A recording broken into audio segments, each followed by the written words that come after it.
Hello everyone, welcome to my YouTube channel. तो previous कुछ videos में हमने डिटर्मिनेंट के लिए किसी स्क्वायर मैट्रिक्स के उसके सेकंड अवयव यानी एडजॉइंट ए और उसके इन्वर्स मैट्रिक्स के बारे में पढ़ लिया है। तो आज जो हम पढ़ रहे हैं आपके पास वो एक्सरसाइज है 4.5 जो कि टोटली बेस्ड है इन दोनों टॉपिक पर। इसके लिए आपके पास थोड़ा को फैक्टर और माइनर्स भी आने चाहिए और साथ में डिटर्मिनेंट की वैल्यू कैसे निकालते हैं वो भी आना चाहिए आपके पास। ठीक, तो जो एक्सरसाइज है 4.5 वो आपके पास बेस्ड है एडजॉइंट ए और इन्वर्स मैट्रिक्स के हिसाब से। इन्वर्स मैट्रिक्स का नोटेशन आपको मालूम है, ए इन्वर्स का नोटेशन है। तो ए इन्वर्स निकालना तरीका आपके पास एक तीसरे चैप्टर में मैंने पढ़ा था एलिमेंट्री रो ऑपरेशन, और एक यहाँ पर भी आपके पास इन्वर्स मैट्रिक्स निकालने का एक फॉर्मूला आपके पास मिला है।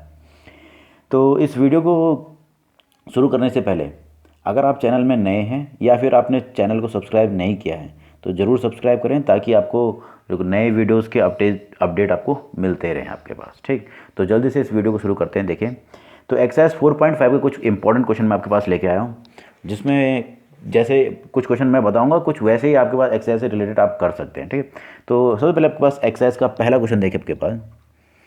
आपके पास इस क्वेश्चन में एक मैट्रिक्स दिया हुआ है जो कि एक सेकंड ऑर्डर का स्क्वायर मैट्रिक्स है 1, जिसके फर्स्ट रो में 1 2 और सेकंड रो में 3 4 है। और आपसे कहा गया है कि इसका एडजॉइंट निकालना है। क्या निकालना है? एडजॉइंट। तो एडजॉइंट निकालने के दो तरीके हैं, एक तो कोफैक्टर पे बेस है, और क्योंकि ये सेकंड ऑर्डर का स्क्वायर मैट्रिक्स है, आप ध्यान देना है, क्योंकि ये सेकंड ऑर्डर का स्क्वायर मैट्रिक्स है तो इसका एक डायरेक्ट फॉर्मूला या डायरेक्ट मेथड भी होने वाला है। ठीक, तो मैं आपको दोनों ही बताऊंगा, एक बेसिक मेथड जो कोफैक्टर पर आधारित है और आपके पास जो दूसरा मेथड है जो डायरेक्ट वाला है उसको बताऊंगा। पर ये याद रखना कि जो डायरेक्ट मेथड है वो केवल जो आपके पास सेकंड ऑर्डर का जो स्क्वायर मैट्रिक्स है उसके लिए अप्लाई होता है। ठीक, तो देखिए, तो फर्स्ट मेथड में सबसे पहले निकालेंगे इसके एलिमेंट्स के कोफैक्टर्स। एक बार देखो, कोफैक्टर्स का नोटेशन है ए आई जे ऑफ एलिमेंट्स।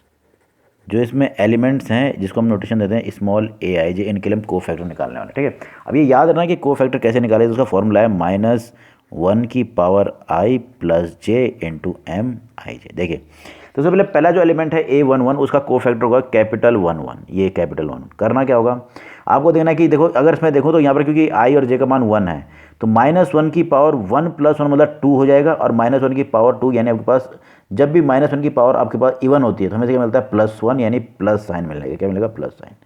अब अगर आपको माइनर निकालना तो माइनर निकालने क्या करते हैं, ये जो नंबर ऑफ रो और नंबर ऑफ कॉलम है उसको हटा दिया, मतलब फर्स्ट रो और फर्स्ट कॉलम को हटाना। फर्स्ट रो हटेगा, फर्स्ट कॉलम हटेगा, तो केवल क्या बच रहा है 4।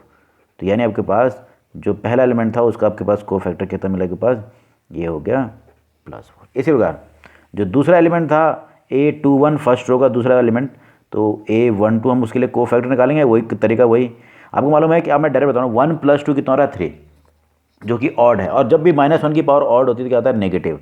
तो ये हो गया -1 माइनस आपके पास नेगेटिव। ठीक, अब एम आई जे को निकालने तरीका वही, जो ये रो और कॉलम की संख्या उसको हटा देना, यानी फर्स्ट रो और सेकंड कॉलम को हटा, तो फर्स्ट रो और सेकंड कॉलम हटे होते क्या बच रहा है 3, तो मुझे मिल गया -3।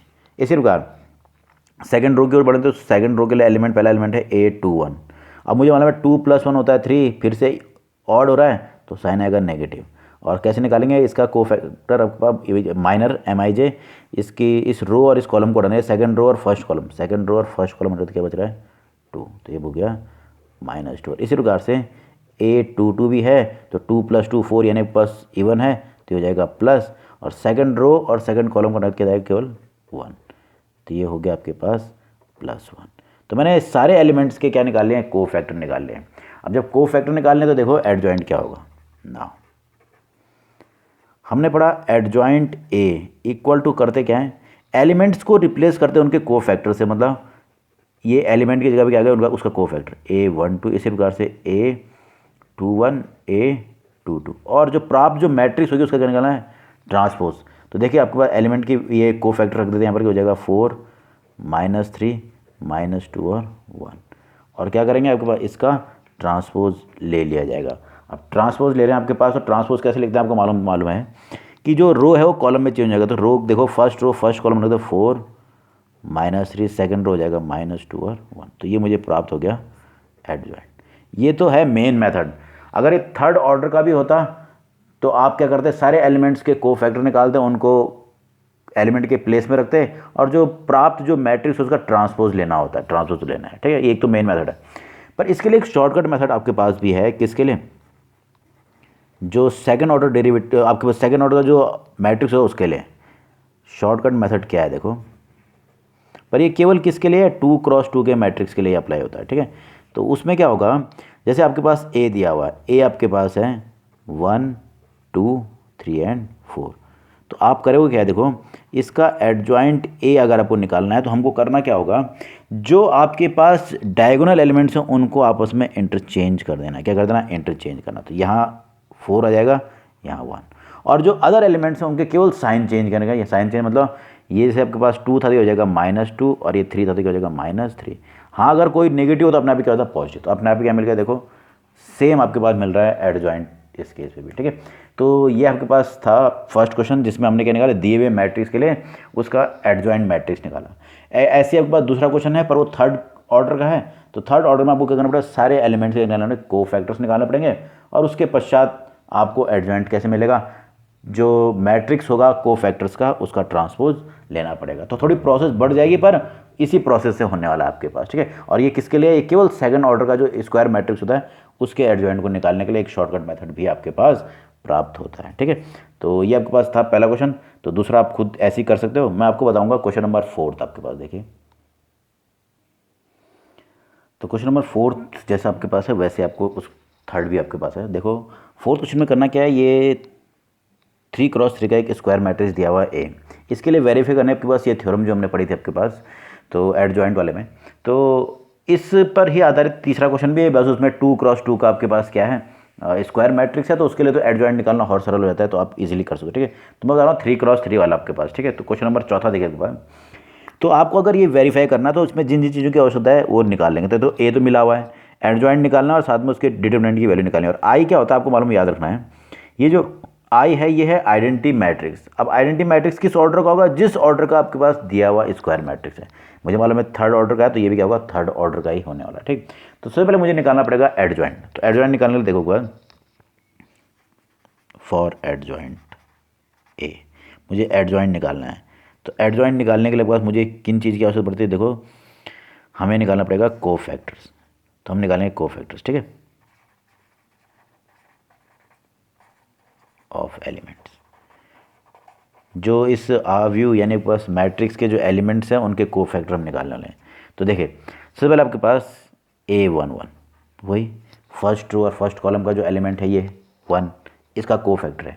निकालने का तरीका वही, आपको करना क्या है, मैं लिख देता हूँ ऊपर, फॉर्मूला जो है AIJ = -1 की पावर I + J × MIJ। अब देखो करेंगे, सबसे पहले 1 + 1 देखा मैंने, जो कि 2 आ रहा था यहाँ पर, जो कि क्या है आपके पास -1 की पावर में आ जाएगा। -1 की पावर 2 मतलब नेगेटिव की पावर आपके पास इवन आया तो आपके पास हमेशा क्या आता है? पॉजिटिव नंबर होता है, ये पॉजिटिव है।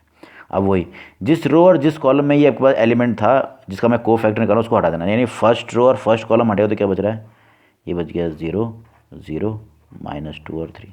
जब सिंप्लीफाई करेंगे तो हो जाएगा +0 - 0 = 0। तो मुझे A1 मिले। इसी प्रकार से A12, अब फिर वही 1 + 2 अर्थ आपके पास 3 जो कि ऑड है, तो ऑड केस में आ जाएगा नेगेटिव। और वही जिस पंक्ति जिस कॉलम में ये एलिमेंट था, यानी फर्स्ट रो और सेकंड कॉलम को हटा दें, फर्स्ट रो सेकंड कॉलम हटेगा तो 3 -2 1 और 3।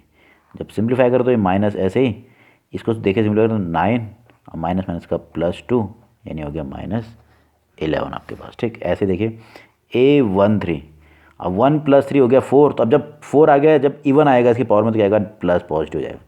वही जिस पंक्ति जिस कॉलम में ये मतलब फर्स्ट रो और थर्ड कॉलम को हटा देना, फर्स्ट रो थर्ड कॉलम ये हो जाएगा, हटेगा तो 3 0 1 0 ये हो रहा था प्लस ये 0 -0 यानी बस क्या हो गया? केवल 0। तो मैंने आपके पास 3 एलिमेंट्स के लिए निकाल दिया। वैसे आप अदर्स एलिमेंट जो हैं उनको लिए निकालो, देखो क्या प्राप्त होगा। सिमिलरली जब मैं अदर के लिए निकालूँ देखो क्या मिलता है। तो जब अदर एलिमेंट्स के लिए आपके पास हम इसको निकालते हैं तो आपके पास कोफैक्टर सब मिल जाएंगे। तो एडजॉइंट क्या होता है देखिए, नाउ एडजॉइंट A = हम क्या करते हैं, एलिमेंट के प्लेस पर उनके कोफैक्टर रखते हैं, यानी A11 A12 A13 A21 A22 A23 A31 A32 A33 और जो एलिमेंट के प्लेस पर उनके कोफैक्टर रखने पर जो मैट्रिक्स होता है लेते हैं ट्रांसपोज ले लिया जाता है। ट्रांसपोज मतलब इसका परिवर्त लेना। आपको मालूम है कैसे निकालते हैं। तो जब मैं वैल्यू रखूँगा तो आपके पास क्या मिलेगा, देखो यहाँ हो जाएगा 0 -11 0 फिर 3 3 1, यानी इस प्रकार से हो जाएगा 0 -11 0, फिर आपके पास हो जाएगा 3 1 -1 2 8 और 3, और जगह ले लेना है ट्रांसपोज ले लेना है। अब ट्रांसपोज लेना हमको आता है इजीली, हमको क्या मिल जाएगा, इस पंक्ति को कॉलम में चेंज कर देंगे तो ट्रांसफर हमको मिल जाएगा। तो जो कि क्या प्राप्त हो रहा है देखिए, तो मैंने आपके पास एडजॉइंट निकाल लिया। अब एडजॉइंट के अतिरिक्त मुझे उस को वेरीफाई करने के लिए डिटरमिनेंट की वैल्यू भी निकालनी है डिटरमिनेंट। तो आप देखो डिटरमिनेंट निकालेंगे तो जो डिटरमिनेंट एक मैट्रिक्स ए के लिए था उसको आपको मालूम है कि अगर मैट्रिक्स दिया तो उसका डिटरमिनेंट क्या होता है, हमको उसकी वैल्यू निकालनी पड़ती है। तो इस हिसाब से आपके पास यहाँ पर मैट्रिक्स ए के लिए उसका डिटरमिनेंट होगा 1 -1 2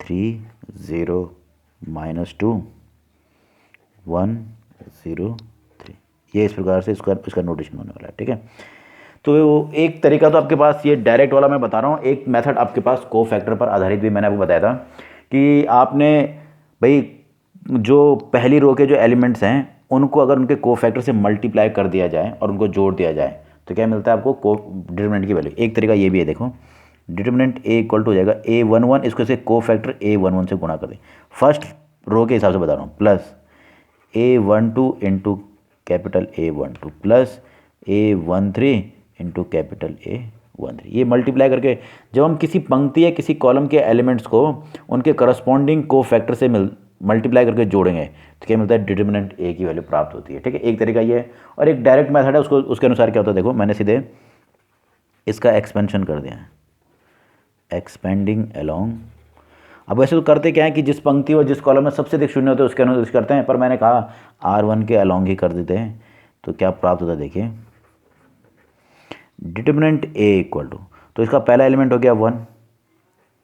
अब जिस पंक्ति जिस कॉलम में है उसको हटाएंगे तो ये फर्स्ट रो फर्स्ट कॉलम हटेगा तो ये हो जाएगा 0 माइनस ये भी 0, तो ये आपके पास है। ठीक है, फिर अगला एलिमेंट नेगेटिव होता है, पर क्योंकि एलिमेंट क्या है ये पॉजिटिव होता है तो अगला क्या होता है नेगेटिव ले जाता है, तो माइनस माइनस हो जाएगा +1। वही जिस पंक्ति या जिस कॉलम में उसको हटाएंगे तो देखो 3 3 जा 9 और माइनस बीच में आता है 9 9 और माइनस क्या हो जाएगा माइनस माइनस का +2, ये इस प्रकार से, और फिर प्लस लास्ट 2 और फर्स्ट रो और थर्ड कॉलम हटेगा तो आपके पास हो जाएगा 3 × 0 1 × 0 यानी 0 -0। तो आपके पास प्राप्त हो रहा है डिटरमिनेंट ए इक्वल टू हो गया 11। तो मैंने दूसरी चीज़ भी कैलकुलेट कर दी है। ठीक है, तो ये मुझे ये मिल गया। अब मैं वेरीफाइड करने वाला हूँ उस थ्योरम को कि जो थ्योरम आपके पास प्रूफ वेरीफाइड करनी है। तो उसके लिए आपके पास देखो सबसे पहले हम कैलकुलेट करेंगे A इंटू एडजॉइंट ए। तो देखिए आपके पास A आपके पास मिला हुआ था और एडजॉइंट आपने कैलकुलेट कर लिया, तो A था आपके पास 1 3 1 -1 0 0 2 -2 3, ये था A, और जो एडजॉइंट आपने निकाला वो था आपके पास 0 -11 0 3 1 -1 2 8 3, ये हो गया A, ये हो गया एडजॉइंट। अब इन दोनों का मल्टीप्लाई करना हमको आता है। हमने आपके पास जो थर्ड चैप्टर है उसमें मैट्रिक्स का मल्टीप्लिकेशन पढ़ाया था। मल्टीप्लाई कैसे करते हैं आपको देखिए, डायरेक्ट बता रहा हूँ बस, इसकी पहली रो पहले कॉलम से मल्टीप्लाई होगी। कैसे गुणा करते हैं, फर्स्ट एलिमेंट से, सेकंड से, सेकंड। देखो पहला एलिमेंट जब 1 0 से गुणा होगा तो 0, बीच में प्लस साइन, फिर -1 11 से गुणा होगा तो +11, फिर बीच में प्लस, और 2 गुणा होगा 0 से तो क्या हो जाएगा 0। तो ये आपके पास मैंने पहली रो को पहले कॉलम से गुणा कर दिया आपके पास। ठीक है, इसी प्रकार अभी इस फर्स्ट रो को इस सेकंड कॉलम से भी गुणा करना, देखो क्या मिलता है, फर्स्ट रो जब सेकंड कॉलम से गुणा होगा तो कैसे, वही पहला एलिमेंट पहले से, दूसरा से, तीसरा से, तो 1 × 3 यानी 3, -1 × 1 करेंगे तो -1 और यानी बीच में आ जाएगा -1, और 3 × -2 करेंगे तो हो जाएगा -2, 2 इस प्रकार से। ऐसे ही अभी मैंने पहले पहली पंक्ति को पहले कॉलम से गुणा किया, फिर पहली पंक्ति को दूसरे कॉलम से, अब इसी पंक्ति को यानी इसी रो को थर्ड कॉलम से भी गुणा करेंगे तो हो जाएगा 1 इंटू 2 यानी 2 प्लस हम था, फिर माइनस ये हो जाएगा -8 और ये करेंगे तो +6। तो ये इस प्रकार से है। ऐसे ही जब हम आपके पास दूसरे उसके साथ भी करते हैं, दूसरा भी मल्टीप्लाई होगा तो दूसरा वही दूसरी पंक्ति भी पहले कॉलम से गुणा करने का तरीका क्या है, पहला एलिमेंट पहले से, दूसरा दूसरे से, तीसरे तीसरे। तो 3 इंटू 0 यानी 0 बीच में प्लस 0 इंटू -11 मतलब ये भी 0 और -2 इंटू 0 ये भी क्या जाएगा 0। ये इस प्रकार से आपके पास आ गया।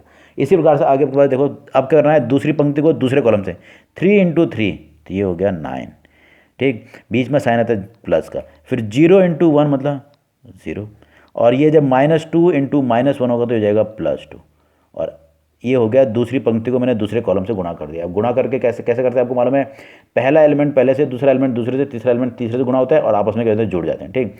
अब तीसरे को दूसरी पंक्ति को तीसरे कॉलम से भी गुणा करना है तो देखो 3 इंटू 2 हो गया 6, 0 इंटू 8 हो गया +0 और -2 इंटू 3 करेंगे तो ये हो जाएगा -6 तो हो जाएगा -6 इस प्रकार से। और लास्ट वाले को जब करेंगे तो आपके पास देखो सिंपल आपके पास क्या मिल रहा है, तो फर्स्ट रो जो थर्ड रो है वो फर्स्ट कॉलम से गुणा होगा तो हो जाएगा 0 + 0 + 0 क्योंकि इसमें भी ये गुणा हो रहा है, ये गुणा, ठीक। इस प्रकार से जब ये सेकंड से गुणा होगा तो 1 इंटू 3 यानी 3, बीच में 0 + 1 इंटू 0 और 3 इंटू -1 यानी -3 हो जाएगा -3।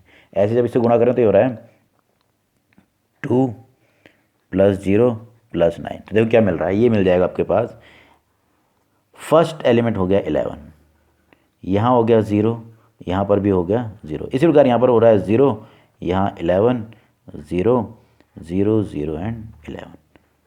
और अगर इसको गौर से देखें तो ये जो आप कैलकुलेट कर रहे हो ये आपके पास इसमें 11 कॉमन आ सकता है तो हो गया 11 इंटू 1 0 0 0 1 0 0 0 और 1।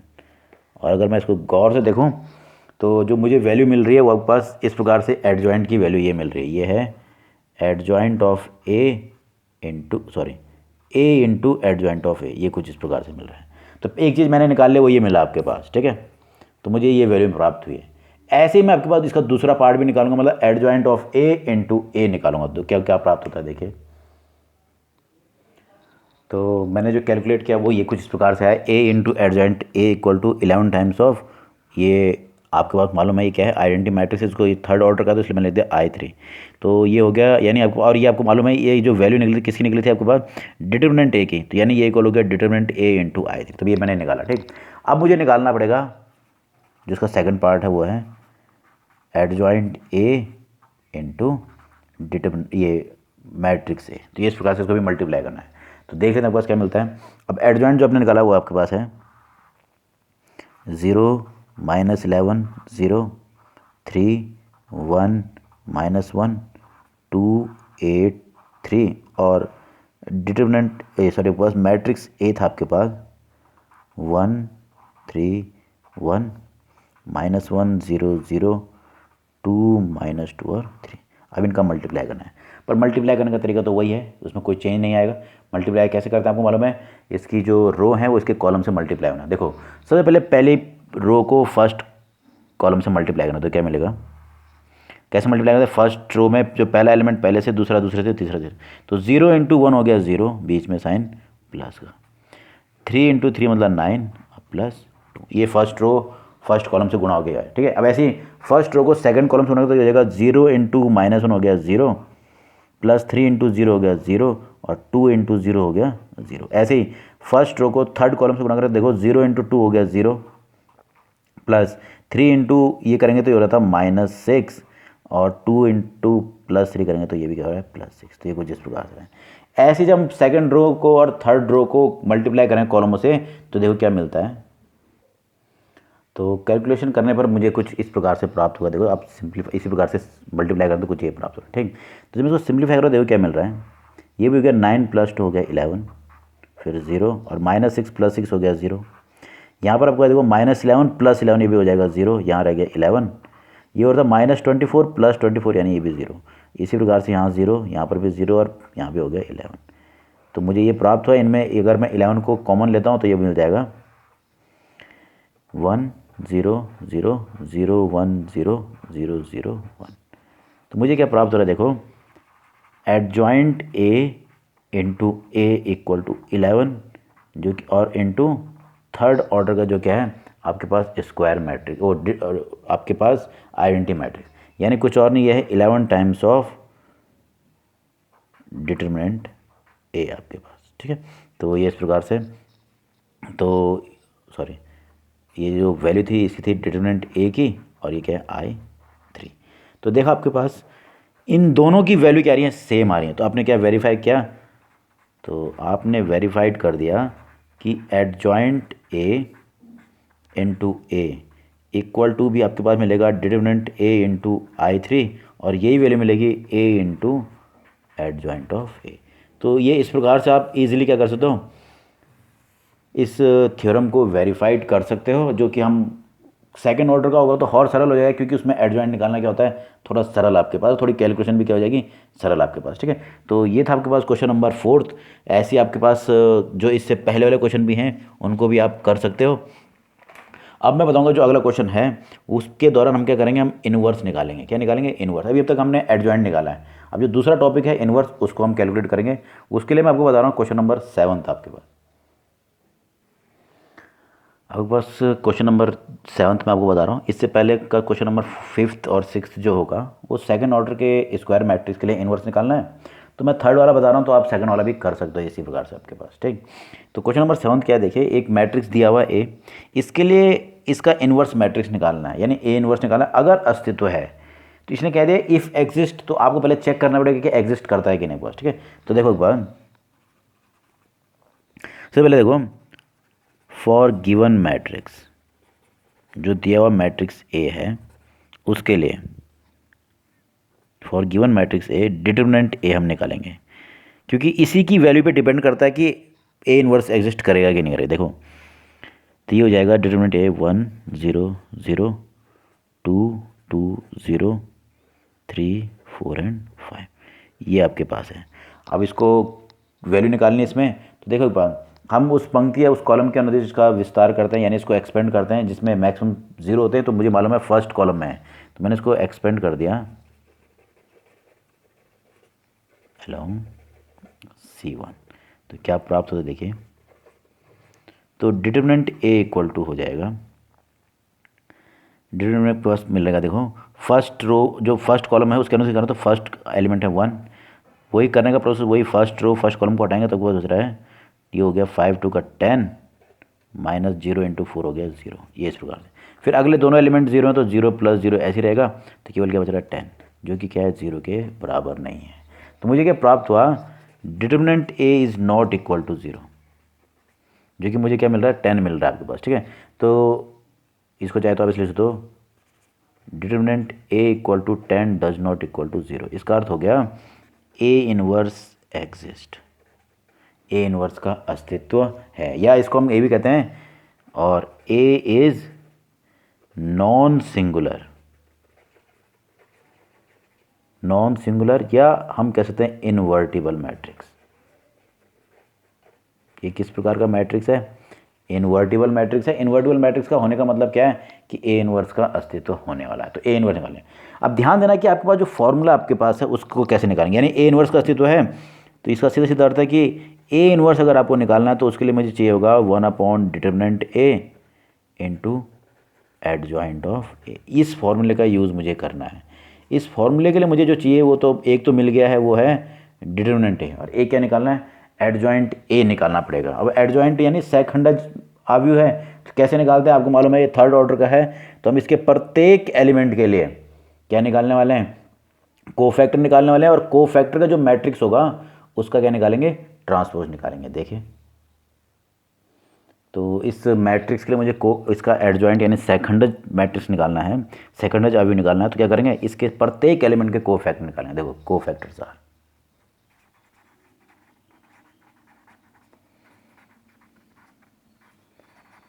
कोफैक्टर निकालें तो आपको ये याद रखना है फॉर्मूला क्या है, ए आई जे इक्वल टू -1 की पावर आई प्लस जे इंटू एम आई, ये फॉर्मूला है। तो इसके आधार पर देखिए क्या होगा, सबसे पहला एलिमेंट जो था ये 1 1, उसके लिए कोफैक्टर होगा कैपिटल 1 1, वही 1 + 1 होता है आपके पास 2, तो -1 की पावर 2 यानी पास इवन नंबर है तो क्या आ जाएगा अपने आप ही प्लस हो जाएगा। क्या हो जाएगा? +1 होता है ना, प्लस। अब MIJ निकालने का तरीका क्या होता है, जिस रो और जिस कॉलम में एलिमेंट होता है उसको हटा देते हैं, तो यानी फर्स्ट रो फर्स्ट कॉलम हटेगा तो आपके पास बच रहा है 2 4 0 एंड 5। तो देखो क्या मिलता है, ये हो जाएगा प्लस ऐसे, ये हो रहा है 5 2 का 10 -0 यानी कितना आ गया +10। तो पहले एलिमेंट का कोफैक्टर निकल गया। ऐसे ही हम दूसरे एलिमेंट के लिए निकालें तो क्या मिलता है A12, वही 1 + 2 और था 3। अब क्योंकि मुझे मालूम है कि 3 आपके पास जब -1 की पावर में जाएगा तो -1 की पावर 3 यानी ऑड नंबर है तो क्या हो जाएगा नेगेटिव ही आएगा, -1 अंदर या नेगेटिव। अब वही जिस रो और जिस कॉलम में फर्स्ट रो और फर्स्ट कॉलम हटेगा तो पास हो रहा है 0 4 0 और 5। तो ये आपके पास हो रहा है -0 -0 यानी 0। इसी प्रकार से A13 1 + 3 हो गया 4। ये आपके पास याद रखो, अगर नीचे वाले का सम अगर इवन आ रहा है तो पॉजिटिव लेना है और ऑड आ रहा है तो नेगेटिव। तो इस केस में क्योंकि इवन आ रहा है तो क्या आ जाएगा प्लस ले लेना सीधे सीधे। और जिस रो और जिस कॉलम में एलिमेंट के कोफैक्टर जिसका मैं निकाल रहा हूँ, फर्स्ट रो और थर्ड कॉलम को हटाना है। फर्स्ट रो और थर्ड कॉलम हटे तो हो जाएगा 0 2 0 और 0। तो कितना मिल रहा है प्लस ऐसे ही 0 -0 इक्वल टू ये क्या मिल गया 0 ही प्राप्त हो रहा है। इसी प्रकार आप अदर जब निकालते हो, सिमिलरली अदर जो एलिमेंट्स हैं उनके लिए कोफैक्टर निकालेंगे तो क्या प्राप्त होगा। तो अदर एलिमेंट्स के जब कोफैक्टर निकालते तो कुछ इस प्रकार से मिलेंगे। ठीक है, तो ये मैंने कोफैक्टर निकाल दिया आपके पास डायरेक्ट। ठीक, तो जो हमें निकालना है वो है एडजॉइंट। देन अब याद रखना आपके पास एडजॉइंट का फॉर्मूला क्या है। एडजॉइंट A इक्वल टू हम क्या करते हैं, एलिमेंट्स को रिप्लेस करते हैं उनके कोफैक्टर। या जैसे पहला एलिमेंट के जो पहले जो पंक्ति के जो एलिमेंट उनके में उनके कोफैक्टर रख दिए जाएंगे। तो पहले एलिमेंट की जगह पहला यानी 0 10, फिर 0 फिर 0, फिर दूसरे में रखेंगे तो आपके पास दूसरे पंक्ति के जो एलिमेंट्स हैं उनकी जगह पर उनके कोफैक्टर यानी -10 5 0, ये हो जाएगा 2 -4 और 2। और जो ये मैट्रिक्स मिला ये कोफैक्टर का मैट्रिक्स है, मैंने क्या किया एलिमेंट्स के स्थान पर उनके कोफैक्टर्स रख दिए हैं। ठीक है, और इनका क्या करना होता है ट्रांसपोज निकालना होता है। क्या निकालना होता है ट्रांसपोज। तो ट्रांसपोज के रूप में मुझे जो क्या मिलेगा, तो मुझे एडजॉइंट A कुछ इस प्रकार से मिलेगा। देखिए फर्स्ट रो जो था वो फर्स्ट कॉलम बन जाएगा तो आपके पास मिल जाएगा simply 10 0 0। Second row second column बनेगा तो हो जाएगा -10 5 0 और इसी प्रकार से 2 -4 और 2। तो ये आपके पास हो गया आपका एडजॉइंट, यानी उस मैट्रिक्स A के लिए उसका सेकंडज अवयव प्राप्त हो गया है। तो आपके पास फॉर्मूले के लिए जो चीज़ें आवश्यकता थी, जिसकी एक था एडजॉइंट और एक था डिटर्मिनेंट की वैल्यू, वो आपने निकाल ली है। तो A इनवर्स क्या होगा देखिए, तो जो कैलकुलेट किए हैं वो आपके पास एडजॉइंट A ये है और डिटर्मिनेंट A है। तो देखिए आपके पास देन A इनवर्स या इनवर्स मैट्रिक्स जिसे कहते हैं, ये इक्वल टू फार्मूला बताता है 1 determinant A into adjoint A, matrix A का सेकंड अवयव। ठीक, तो दोनों निकाल के बाद ये हो जाएगा 1/10 और इधर हो गया 10 0 0 -10 5 0 2 -4 एंड 2।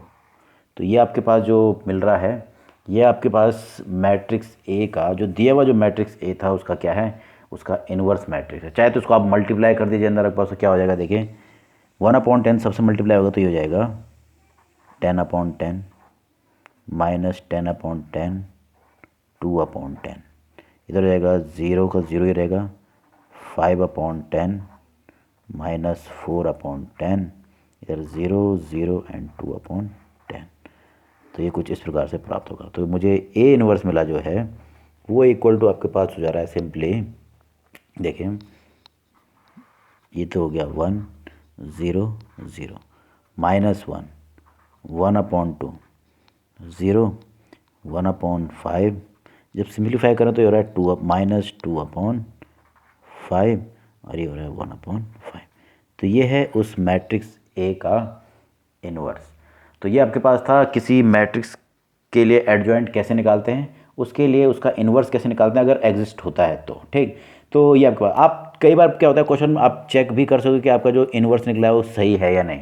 ध्यान देना है आपके पास कि जो आपने मैट्रिक्स A का इन्वर्स निकाला वो सही है ना, उसको आप चेक करना चाहते हो तो आप क्या करो मैट्रिक्स A को उसके इनवर्स से मल्टीप्लाई कर दीजिए किसी भी क्रम में, तो हमेशा क्या मिलेगा, आई मिलेगा। क्या मिलेगा, आई।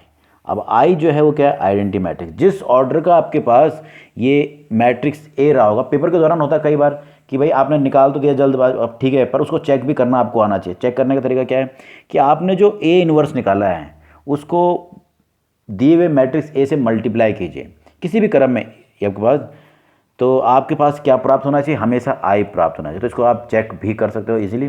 तो ये कुछ इंपॉर्टेंट क्वेश्चन मैंने आपको बताए। तो यहाँ तक जो आपके पास क्वेश्चन है वो आप इजीली कर सकते हो, जिसमें हमारे पास बस एक एडजॉइंट निकालना सबसे इंपॉर्टेंट है और डिटरमिनेंट निकालना तो हमने सीख लिया है। बाकी इनवर्स के लिए क्या है, एक फॉर्मूला आपके पास है, ये A inverse equal to 1 determinant A into adjoint of A, इसका यूज़ करना है।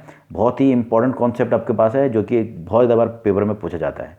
तो नेक्स्ट वीडियो में आपके पास इसके जो बाकी बचे हुए कुछ क्वेश्चन हो रहे हैं वो मैं आपको बताऊँगा।